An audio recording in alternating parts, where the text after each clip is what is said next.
우리가 이 세상에서 보면 많은 일들이 있거든요. 일들이 있는데 문제를 또 만나게 될 때가 참 많습니다. 근데 이 문제가 참 이게 해결이 쉽지가 않은 부분들이 많거든요. 내 개인의 문제, 우리 외적인 문제, 여러 가지 문제들이 정말 복잡한 것들이요, 쉽지 않은 상황이 참 많아요. 그런데요, 의외로 일이 해결될 때가 좀 있는 것 같아요. 그렇게도 노력을 기울이고 마음을 기울였는데도 해결되지 않던 것들이 의외로 착 하고 풀리는 그런 때를 만나게 되기도 하더라는 거죠.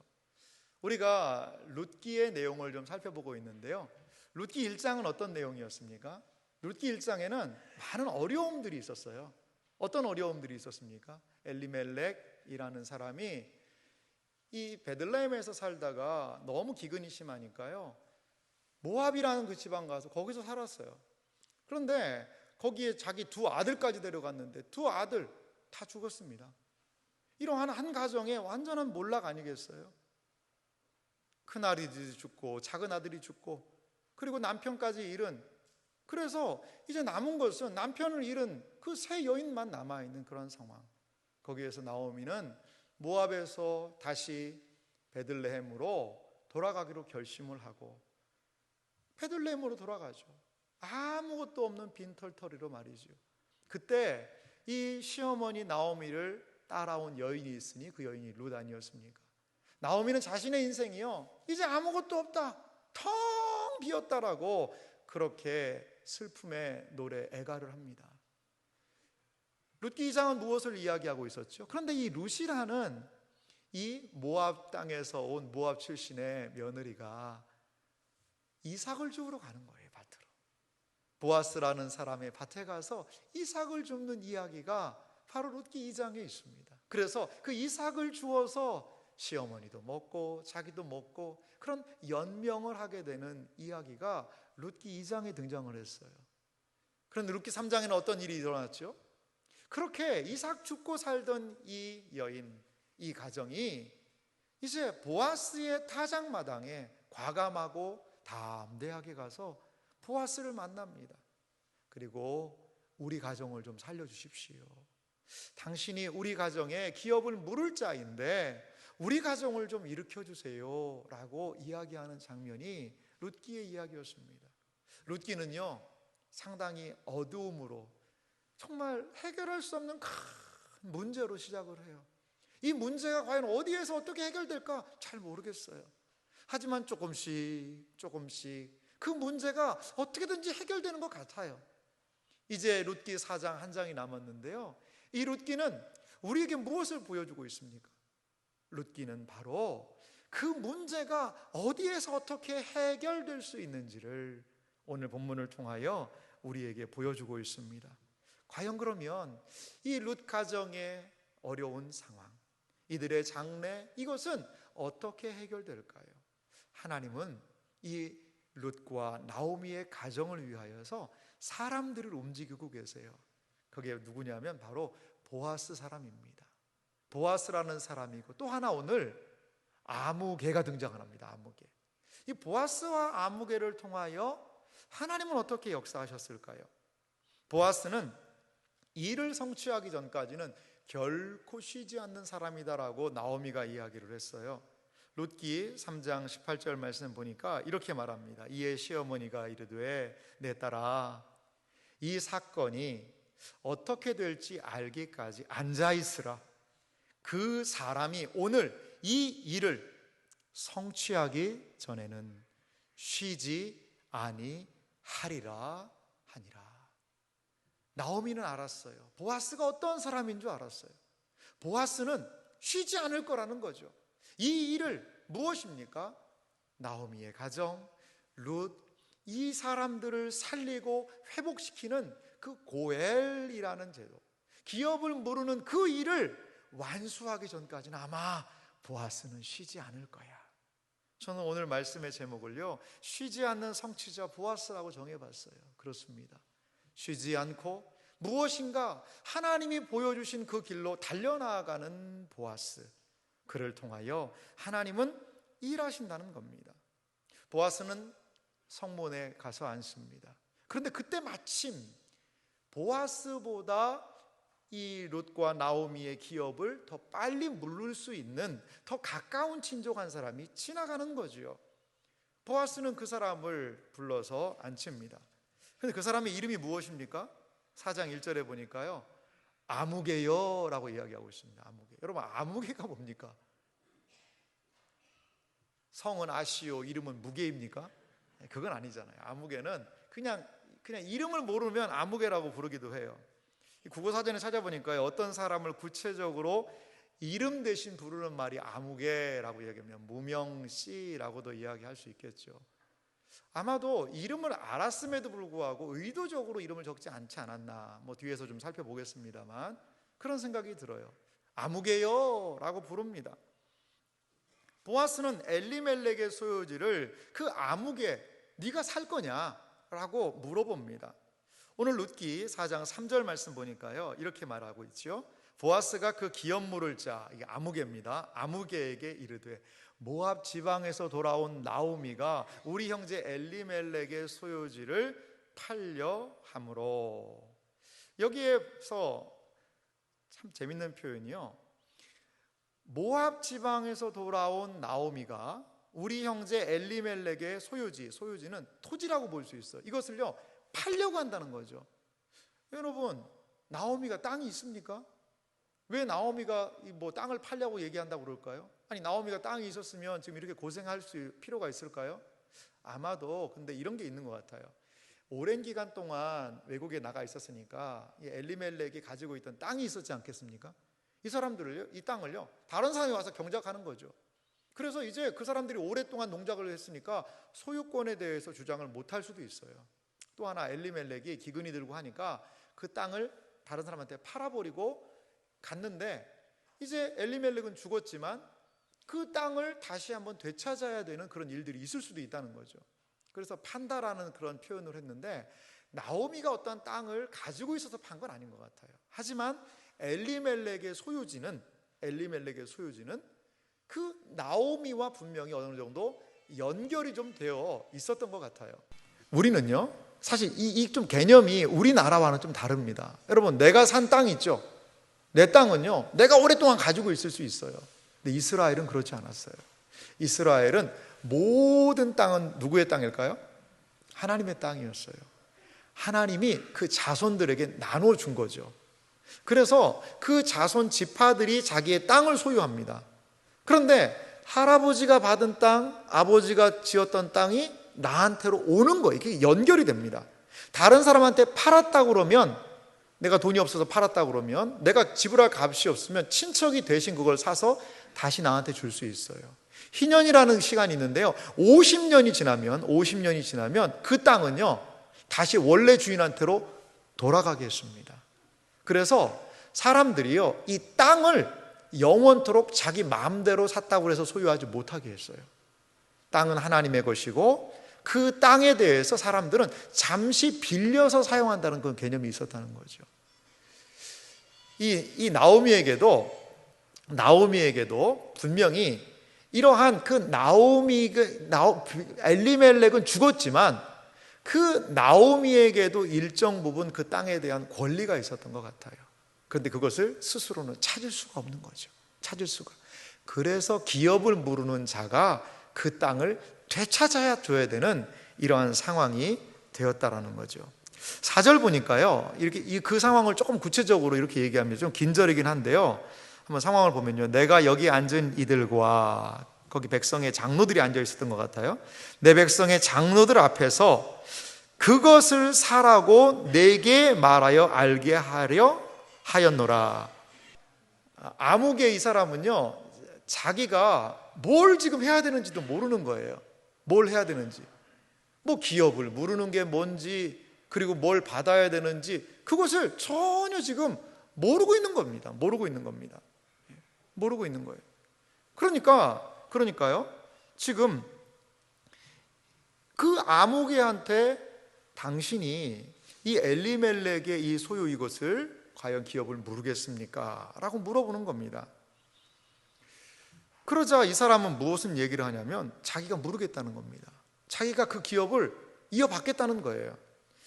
여러분, 이 상황이 잘 이해가 되지 않으실 것 같아서 제가 이 보아스가 한 제안을요 한번 정리를 해봤습니다. 이렇게 보아스는 정리하고 있는데요, 이 나오미만을 첫 번째 언급을 했어요. 그러면서 아무개가 나오미의 땅을 사고 몇 년 동안 노파는 누굴까요? 나오미를 먹여 살리는 거죠. 이 나오미가 가지고 있는 엘리멜렉의 소유지를 이 아무개가 다 같이 취하고 그 대가로 이 나오미도 같이 봉양을 잘 해주는 거예요. 그러고 나오미가 나이가 많으니까 어떻게 될까요? 죽지요. 죽으면 땅은 어떻게 될까요?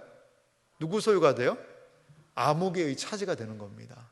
아마도 아무개 이 사람은 그 머리 회전이 좀 빨랐던 것 같아요. 그러니까 그러면 내가 그 땅을 내가 이어받고 내가 그걸 회복하겠다, 내가 이 고엘 제도를 이루겠다라고 얘기하는 겁니다. 그런데요, 보아스는 두 번째 제안을 해요. 그 제안은 5절입니다. 5절 말씀을 우리 같이 한번 좀 읽어볼까요? 함께 읽겠습니다. 보아스가 이르되 내가 나오미의 손에서 그 밭을 사는 날에 곧 죽은 자의 아내 모압 여인 룻에게서 사서 그 죽은 자의 기업을 그의 이름으로 세워야 할지니라 하니. 아멘. 보아스가 이야기하는 겁니다. 뭘 얘기하냐면, 그래, 나오미의 손에서 그 밭을 다시 회복하고 산다면 뭐가 또 있냐? 나오미랑 딸린 식구가 있다는 거죠.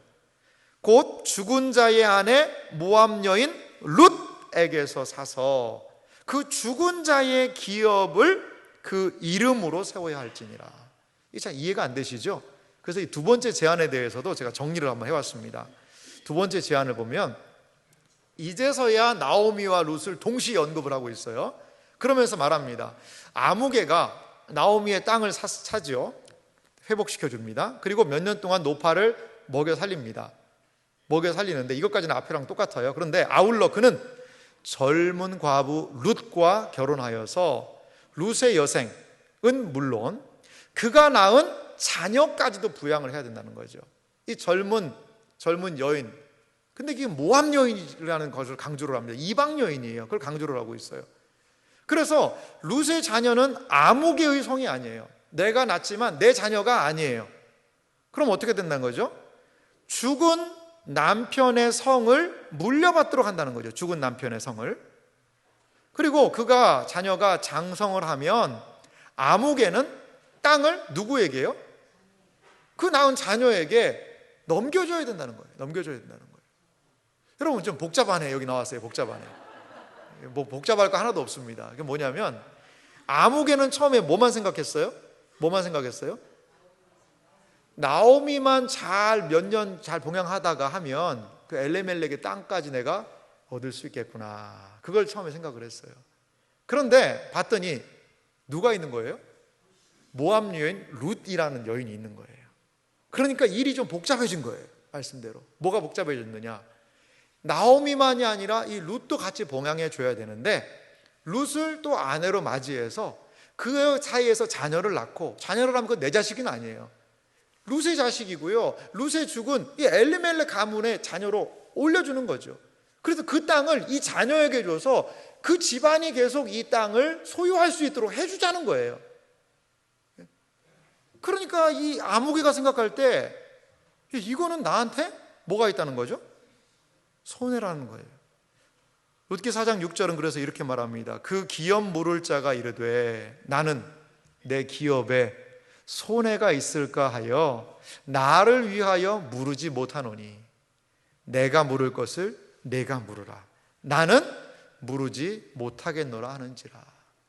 그 이스라엘의 이 고엘 제도는요, 이웃을 위한 제도였어요. 형제가 어려움을 당하고 땅을 잃고 어려움을 당하고 또 남편이 죽고 자식이 죽으면요 돌봐줄 사람이 없었거든요. 그 당시에는. 그러니까 그 사람들을 도와주기 위한 제도였는데 아무개는요 계산을 해보니까 이게 나의 이익이 되지 않는 일이에요. 그래서 그것을 철회하는 것을 봅니다. 아무개는 기업 무르기를 포기하지요. 결국 이 보아스가 의도한 대로, 보아스가 목적하는 바는 뭐죠? 룻을 아내로 맞이하고 나오미의 기업을 내가 내가 고엘로서 회복시켜 주겠다는 것 아니겠어요? 그러한 상황이 이루어지게 되지요. 여러분, 그러면 우리 이런 생각할 수도 있어요. 아니, 보아스가 처음부터 나오미도 있고 그의 며느리 모압 여인 룻도 있다. 처음부터 얘기해야 되는 거 아닙니까?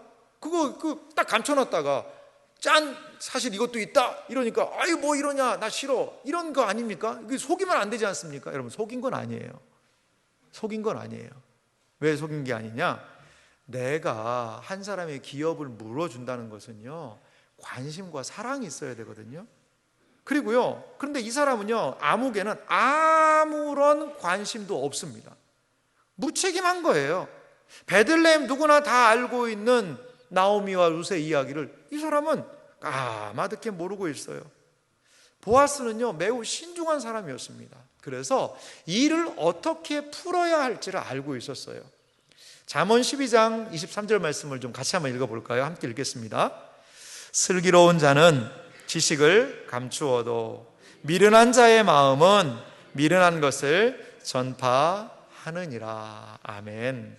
슬기로운 자는요, 지식을요 감춰준다는 거예요. 여러분, 아는 체 하는 사람 있잖아요. 이 지식이 많은 사람이요, 그 지식을요 막 이야기하면요 어떻게 될까요? 내가 뭘 좀 많이 안다고, 내가 이것도 알고 저것도 안다고 그걸 막 이야기하면요, 자기가 무슨 얘기하는지도 몰라요. 보아스도요, 뭐 자기가 많이 안다고 그래서 막 이걸 저걸 이렇게 미주알 고주알 다 이야기하면요, 일이 더 복잡하게 될 수 있습니다. 그러면 이렇게 해서 이렇게 하고 이렇게 해서 내가 이 땅 할게. 그리고 일이 더 어려워지는 거예요. 그는 신중했어요. 무엇을 말해야 하는지, 무엇을 나중에 말하고 빨리 이야기해야 되는지, 그 사람이 어떠한 상태인지를 보아스는 분명히 알고 있는 사람이었다는 겁니다. 사랑하는 성도 여러분, 우리에게 하나님이 주시는 지혜가 있기를 간절히 소망합니다. 지식과 지혜는 조금 다른 문제예요. 지식, 아는 것이 많다고 그래서요 그 사람이 꼭 지혜로운 사람은 아니더라는 거죠. 지식이 많으면요, 그 지식을 많이 가진 사람은요 지혜를 위해서 기도해야 돼요. 그 지식이 바르게 쓰이지 않으면요, 그 지식이 오히려 나에게 독이 돼요. 그 아는 게 독이 되는 거죠. 그래서 지혜는 지식이 잘 스며들고 흘러나갈 수 있는 길을 열어주는 것이 바로 지혜라는 것입니다. 사랑하는 성도 여러분, 보아스는 지혜로운 사람이었어요. 우리에게 하나님의 뜻을 알고 또한 하나님이 주시는 지혜를 따라 행동하며 나아가는 은혜의 역사가 우리 모두에게 있기를 간절히 소망합니다. 성경 본문은 이제 또 한 사람을 이야기하는데요, 그것은 바로 신을 벗은 아무개의 모습을 이야기하고 있어요.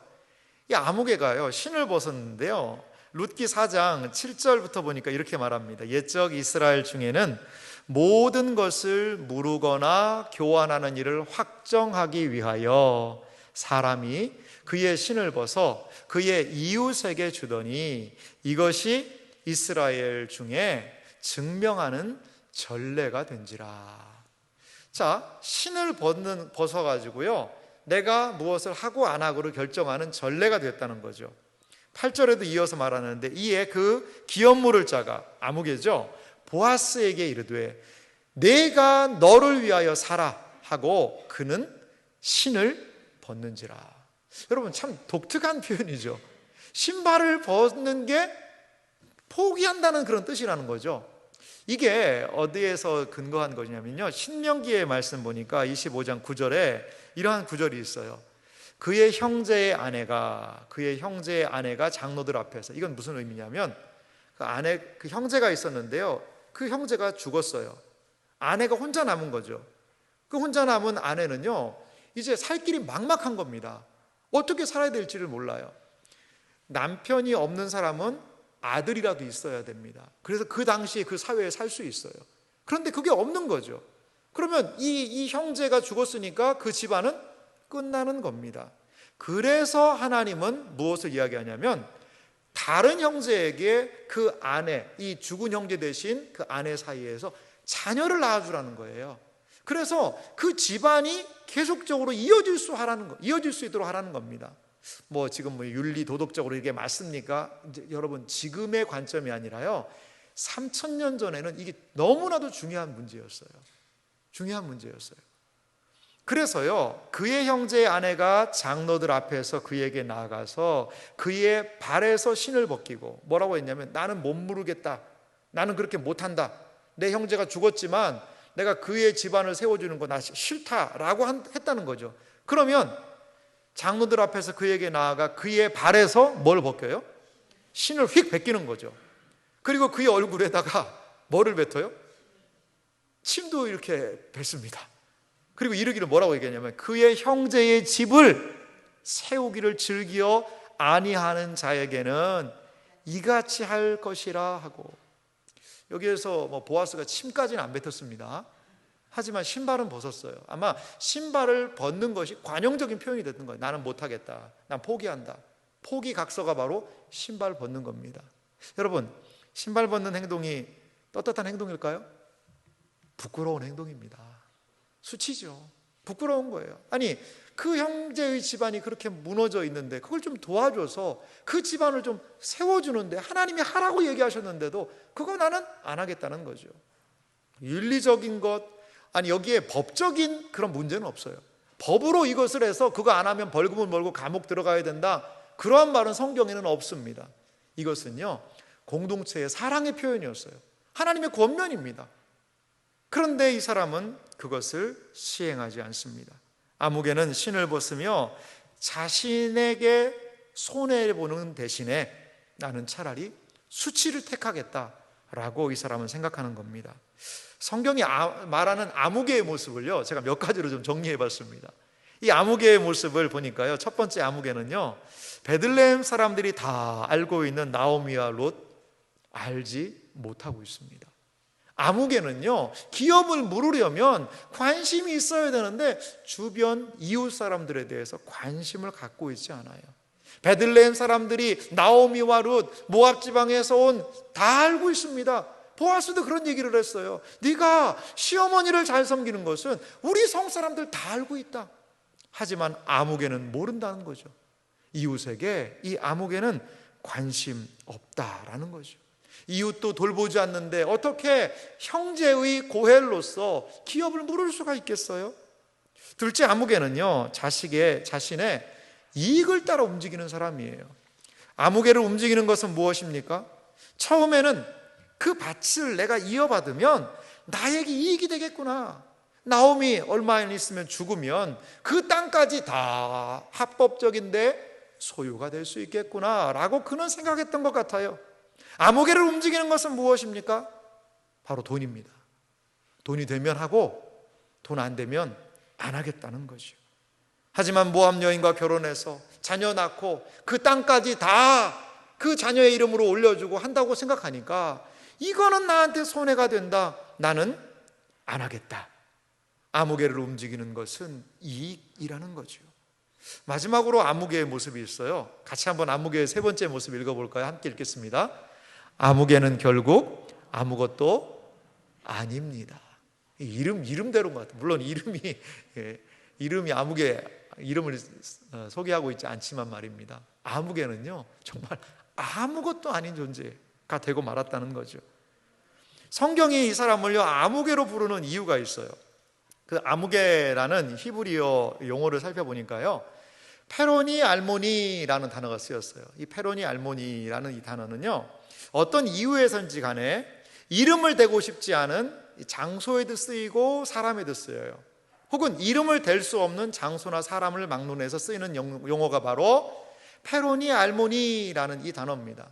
우리 그런 표현이 있죠. 우리나라 말에도 표준어는 아닙니다만 거시기라는 게 있지 않습니까? 거시기가 모시기 했대. 그럼 거시기는 사람의 이름이기도 하고 어떠한 일에 대한 것들도 있지 않습니까? 그럼 마찬가지 이런 것 같아요. 아무개, 이 사람을요, 이름을 몰라요. 그래서 어떤 이유인지 모르지만 그 사람 이름을 대고 싶지 않아요.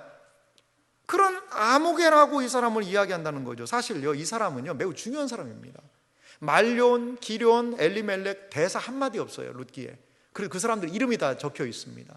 기업을 모르는 1순위의 사람이라면 그 사람 중요한 사람이고 이름이 있을 수 있거든요. 근데 왜 성경은 그 이름을 적지 않았을까요? 그것은 바로 이 사람에 대한 부정적인 시각이 있었던 것 같아요. 이 사람에 대한 부정적인 시각을 내포하고 있다는 거지요. 남의 가문, 한 집안의 이름이 끊어지지 않도록 하는 데에 그 고해를 해서 관심을 가져야 되는데, 남의 이름을 이어주는 것에 관심이 없는 사람은요, 결국 자신의 이름도 이렇게 끊어지고 마는 거죠. 아무개는 수치를 모르는 부끄러운 사람입니다. 자신의 모습을 보고 수치를 느껴야 합니다. 그래서 아무개는 진정 아무것도 아닌 존재가 되고 말지 않았습니까? 이익을 따라 신속히 움직이는 삶에는 아무것도 남지 않는다라는 것입니다. 성경은 룻을 기억하고 있습니다. 룻의 헌신과 충성과 사랑을 기억합니다. 성경은 보아스의 충성과 헤세드를 기억하고 있습니다. 하지만 아무개는 아무도 기억하지를 못해요. 왜요? 그 사람은 자신의 이익만을, 이속만을 따라서 움직였던 그 사람이라 성경은 그 사람의 이름을 기억하지 못합니다. 사랑하는 성도 여러분, 우리의 이름이 이 땅에서뿐만 아니라 하나님도 우리의 이름을 기억하실 수 있는, 이 세상에 이 속을 따라 움직이는 삶이 아니라 하나님의 말씀, 하나님의 뜻, 하나님이 기뻐하시는 것을 따라 움직일 수 있는 우리가 되기를 주님의 이름으로 소망합니다. 마지막으로 저는요, 이 보아스의 모습을 한 번 더 살펴보기 원해요. 성문 장로들과 백성들 앞에 서 있는 보아스. 오늘 이 보아스의 모습이 참 복되고 아름답습니다. 아무개는요, 신을 벗고 기업 물을 자의 의미를 포기했습니다. 하지만 보아스는 자신의 손에 이익에 감소에도 불구하고 그 기업을요, 사겠다는 겁니다. 사겠다는 거예요. 룻기 4장 9절 말씀 보니까요, 보아스가 말하는데요, 보아스가 장로들과 모든 백성에게 이르되 내가 엘리멜렉과 기련과 말론에게 있던 모든 것을 나오미의 손에서 산 이래 너희가 오늘 증인이 되었고. 이 보아스는요, 정확합니다. 엘리멜렉, 기련, 말론에게 있던 그 소유지 모든 것을 사서 나오미의 그것들을 다 회복시켜 주겠다는 거죠. 자기가 그 모든 책임을 지겠다는 겁니다. 그리고 또 하나 10절 말씀도 읽어볼까요? 함께 읽겠습니다. 또 말론의 아내 모압 여인 룻을 사서 나의 아내로 맞이하고 그 죽은 자의 기업을 그의 이름으로 세워 그의 이름이 그의 형제 중과 그곳 성문에서 끊어지지 아니하게 하매 너희가 오늘 증인이 되었느니라 하니. 아멘. 또한 말합니다. 명확하게 이야기하죠. 그 모압 여인 말론, 이 룻의 남편이 누구였는지 정확하게 이 본문이 이야기하는데요, 이 말론의 아내 모압 여인 룻을 사서라는 표현이 있습니다. 이게 우리가 좀 불편하죠.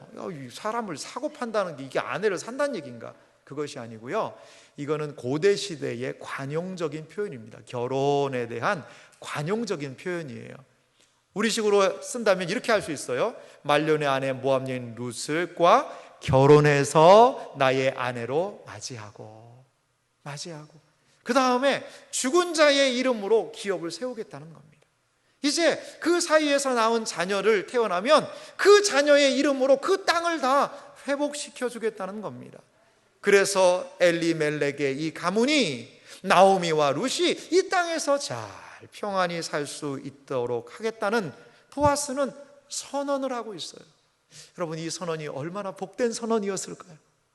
아마 이 이야기를, 이 보아스의 우렁찬 이 선언과 이 고백을 아마 멀찍이에서 나오미가 듣지 않았을까요? 나오미의 인생은 어땠습니까? 남편 잃고요, 두 아들 잃고 다시 그 오랜만에 온 고향인데 금이 환양은 고사하고 완전히 몰락한 모습으로 왔었지요. 그래서 사람들에게 이야기합니다. 나오미는 기쁨이란 뜻인데요, 나를 기쁨이라고 부르지 마세요. 나는 마라, 고통이에요 라고 눈물을 흘리던 이 여인 아닙니까? 그런데 이 여인에게 모든 것이 회복되었다는 소식이 들립니다. 룻이 어떠한 여인이었습니까? 모압 여인이었어요. 모압에서 자기 살 길 찾아갈 수 있는 그러한 여인이었음에도 불구하고 어머니에 대한 충성을 가지고 그 땅, 이 땅 베들레헴에 왔지 않습니까? 어떻게 살아야 될지 막막해서 그 이삭을 주우면서 연명했던 이 여인이었습니다. 그런데 무슨 소리를 들어요? 보아스가 이제 내가 당신을 나의 아내로 맞이하겠소라고 이야기하며 그 룻을 끌어안고 그의 모든 것들을 회복시키겠다라고 이야기하고 있습니다. 이 소식을 들었던 나오미 룻은 아마 눈물을 흘리며 기뻐했을 거예요. 데이비드 애킨슨이라는 사람은 이 고엘 제도에 대해서 이렇게 보아스의 모습에 대해서 이야기하는 장면이 있습니다. 고엘의 역할을 감당한다는 것은 매우 값비싼 대가를 치러야 하는 일이다. 그 일을 하려면 개인의 희생이 있어야 한다. 고엘은 남의 일, 엘리멜렉의 가족 이름과 그의 재산 상속을 위해, 남의 일을 위해 자신의 기업을 내주어야 한다. 이것은 기업 물을 자의 입장에서는 사랑과 희생이 요구되는 일이었다. 그냥 고엘을 물을 수 없습니다. 내 것을 희생해야 돼요. 나의 기업을, 땅값을 지불해야 되고요, 사랑해야 되고 또한 희생해야 돼요. 보아스는 그러한 사람이었다라는 겁니다. 저는 이 사람 보아스가 가지고 있는 삶의 모습이 매우 급진적이라고 생각합니다. 이 급진적이라는 단어가 있는데요, 이것은 무슨 과격한 용어는 아닙니다.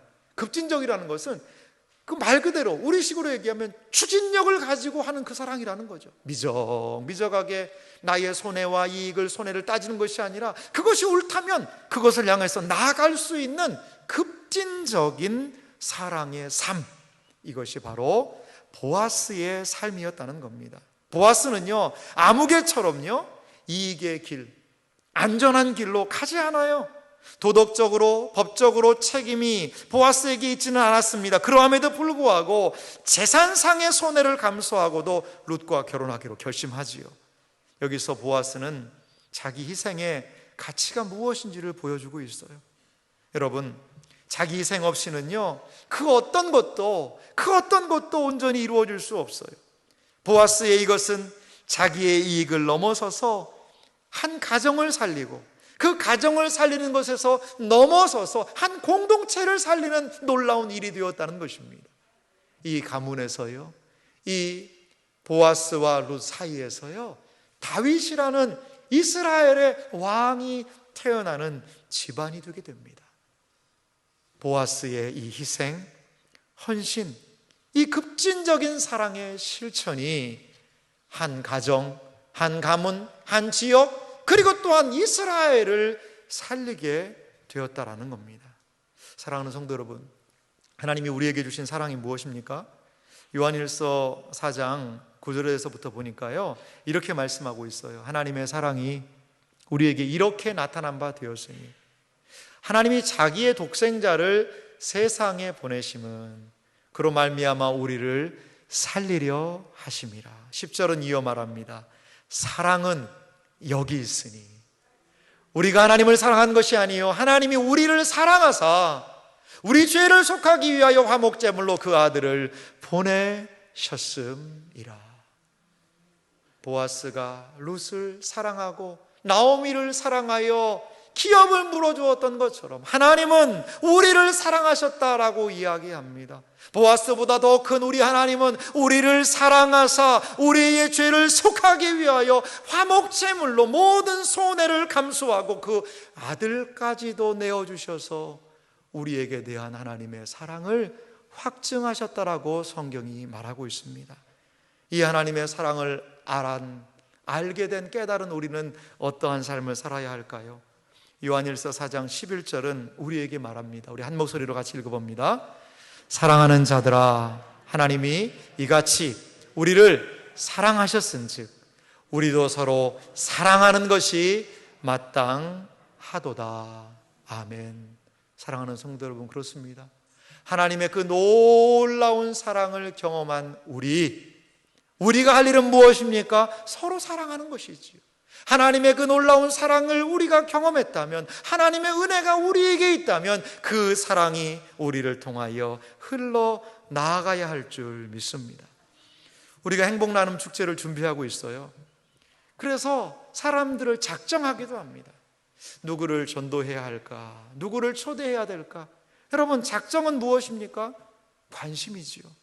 또한 그를 위해서 이름을 적습니다. 그것은 내가 이 사람에게 관심이 있다는 것이고, 그를 위하여서 내가 기도하겠다는 거예요. 무엇을 가지고요? 눈물로 기도하는 거지요.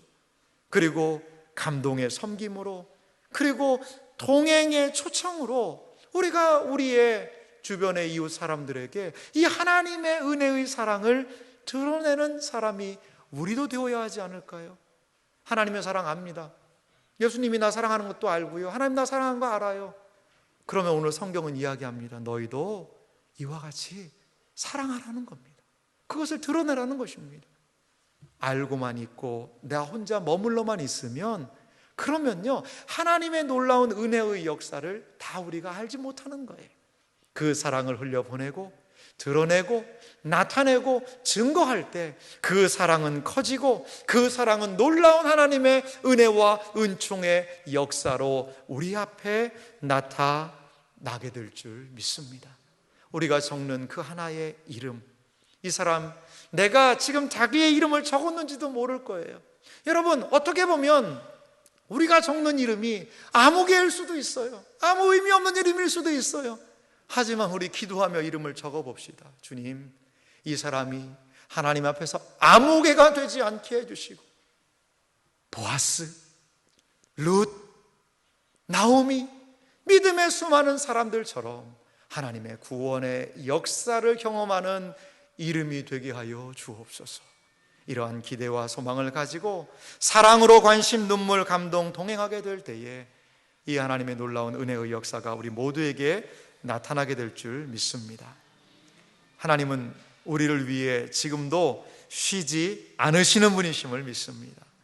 이를 성취하기 위해 보아스가 쉬지 않았던 것처럼 하나님은 결코 쉬지 않으시는 분이십니다. 우리도 그 아버지 하나님의 사랑을 받은 존재로서 이 땅을 살아갈 때에 하나님의 놀라운 사랑을 나타내고 드러내는 복된 생애와 삶이 되시기를 주님의 이름으로 축원합니다.